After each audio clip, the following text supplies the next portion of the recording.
I lived in the old world for a number of years, and one can't live overseas in old Europe without just being saturated with line and form and order and beauty.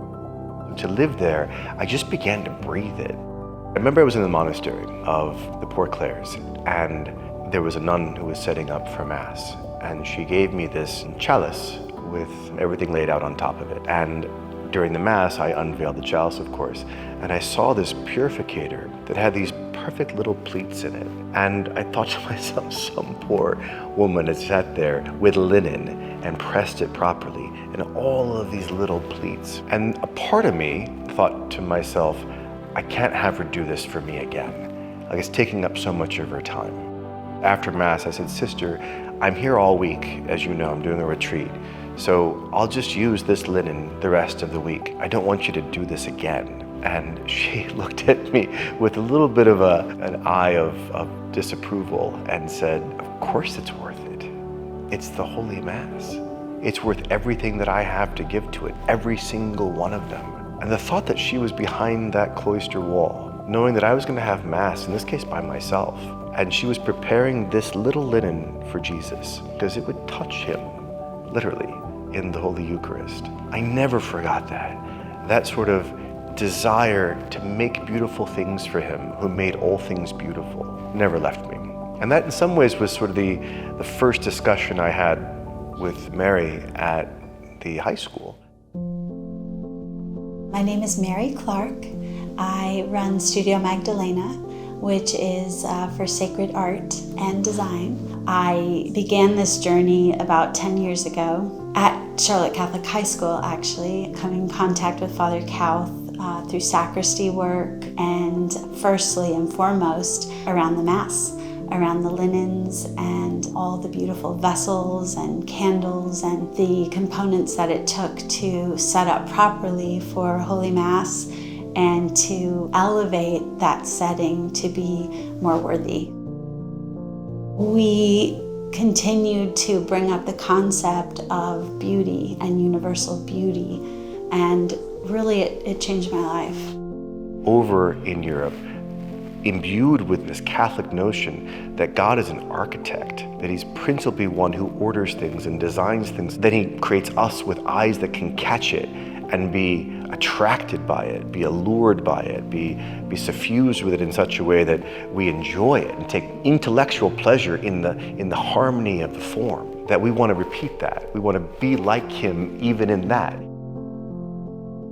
Right now, I am artist in residence at St Joseph College Seminary, and Father has allowed me to have a perch in the back of the classroom to expose the young men, in formation for the priesthood, to sacred art and to the beauty of our faith, but also as it's been articulated through the centuries by Catholic artists, just to elevate everything.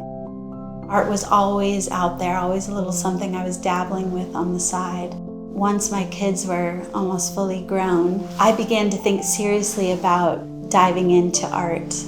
And it was at this exact time that I was learning about the Mass and the liturgy and the beauty that has been handed down to us through the generations as Catholics, honestly, because if all beauty springs from the altar, then really we start there. Father, one day he said, Mary, we need to find you an artist to study with. So he did just that. They found her. My friendship with Chiara is really Father's believing in me and wanting to find someone that I could train with so that I could be a local sacred artist. She sat down and wrote out the technique from start to finish. Sacred art is something that is, number one, a portal to prayer. But number two, as Catholics, it's worthy of having a presence in the liturgy, meaning a backdrop. If you think about the old altar pieces that you see when you travel in Europe in particular, and these old world countries, those backdrops for the Mass were specific. So the work that I do always involves a background, a canvas of gold. And I was slowly over those first few years learning all of this, but it was occurring to me, this is right, this is good. Gold should be part of something that we're going to call sacred, because gold is a tremendous gift from God. I think there's no way God didn't intend for us to use gold in things that would give him glory. There were hundreds and hundreds of artists in Siena and that general area in Italy where they were taking the methods of gilding and painting on wood panels or on walls, and then painting over it with handmade paint. The only paint there was at that time, the only thing that had been developed yet, was to take an egg yolk, separate it from the egg. That's what you temper the pigment with. And the pigment was, in those days, just gathered from the land. They were actually pure. They were actually just bits of crushed stone, earth, rock, etc., in the most magnificent, subtle colors. So this art form is like that. It's very organic. When I started learning these things, I said, this is fabulous. I want to do this. I want to make things from scratch. I want to start at the beginning, start with the origins.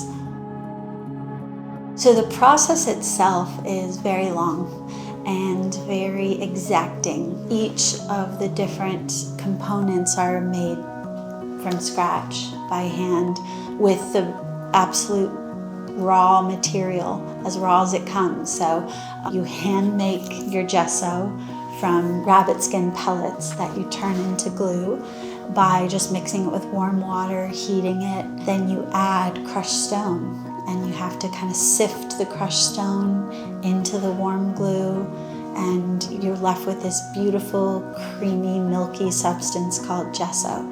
And then I paint onto that raw wood in many, many layers.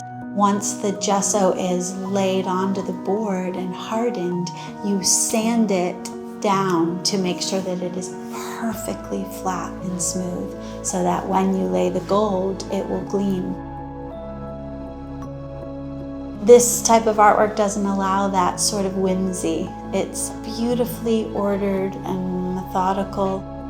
Why this art form? Why did I choose to work here? It was things like that. I realized, I'm dealing with a very exacting style of art, or very exacting materials and methods. I have to enter in with a lot of respect for what's going on in this piece. And it elevated the whole thing for me, such that I realized this feels like sacred art, because you constantly have to work against your own pride or your own impatience to do it.